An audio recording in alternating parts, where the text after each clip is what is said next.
UDL stands for Universal Design for Learning. It's an educational framework that's based on decades of research in neuroscience and is really a great tool for the classroom. So the goals of UDL are to create a purposeful and motivated, resourceful and knowledgeable, strategic and goal-directed expert learner. The best part about UDL is that it's really driven on the idea that there's variability in what students are able and not able, or good or not good at doing, what their interests are, what they prefer or don't prefer. And so you see in the visual in the lower left-hand corner, we have student A and student B, and they show this variability between the different factors that they have low ability in and high ability in. And some of these factors are factors that we leverage in schools and some are not. And so when we are able to look at the variability of learners, then we can see more in how it's important for us to create opportunities for engagement and different means of representation and multiple means of action and expression to enable the variability of learners to be leveraged in the classroom.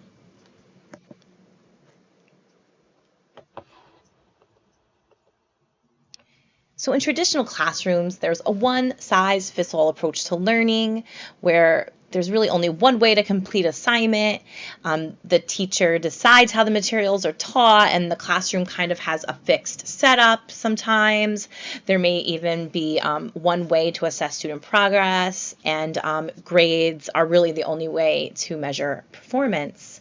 But in the UDL classroom, you see these more traditional aspects shifting to where the teaching really focuses not only on the content, but also on the ways of using these different approaches to support a range of students in the classroom. And that there's also different options for students to demonstrate their learning when they're not limited to this narrow understanding of standards. Teachers talk to students instead of deciding in isolation what should happen next, and provide student choice and helps to facilitate how they learn. The classroom has a more flexible setup to enable all this with small group, whole groups, different options to go around often. And students are given this continuous meaningful feedback, and it's coming from teachers and themselves and from their peers. And students help to set learning goals that play a role in their learning instead of it just being focused on these grades and measures of performance. It also could be more qualitative measures about goals that are important to the students. You may have seen the UDL matrix before. I'm going to talk about the different columns that there are. So first we have engagement, which is goaled at creating the purposeful and motivated student by recruiting their interest, creating opportunities for them to sustain effort and regulate their working and reflections and emotions. The next column focuses on representation with the goal to create resourceful and knowledgeable expert learners, where there's a focus on the perception, language and symbols, and comprehension. The final column focuses on action and expression with executive functioning abilities. And altogether, these resources, these UDL, this design for learning, really helps folks to understand how you can support students to persevere through the barriers. It even helps to enlighten educators on how to remove the barriers. And it even helps to uncover and expand values that create these barriers in the classroom to begin with. But what I really like to show folks about UDL is the rows. Now, this first row here is really about increasing access.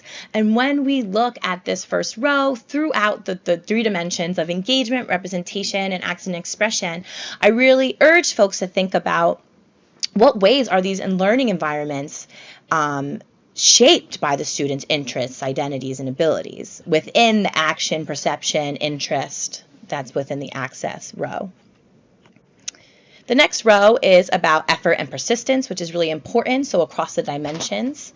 And when we think about that, I challenge us to consider how are meaningful relationships facilitated within the learning communities?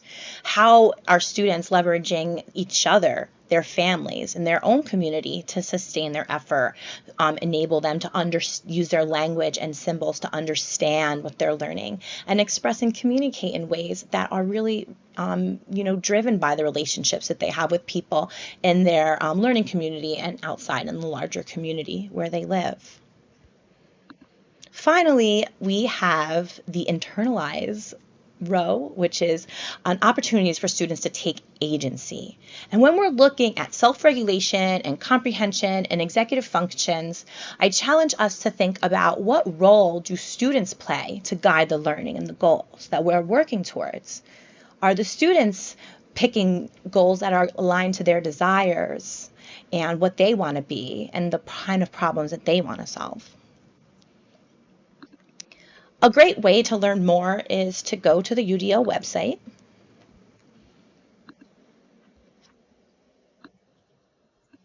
And then you can click on this lovely image that comes up in the right-hand corner, and then you can see the chart that comes up. This chart is completely clickable. I can click on any section that I want to learn more.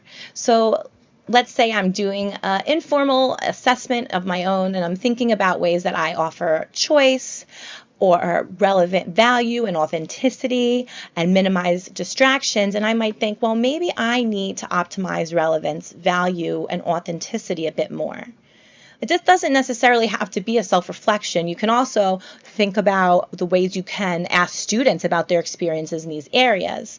But once you identify areas to work on, you can click on it, and then it takes you so that you can learn more. It gives you some information about it. It gives you different suggestions, even checks you to some research, and allows you to go to the other checkpoints. So this is a really great way to get started to learn more about UDL. Thank you.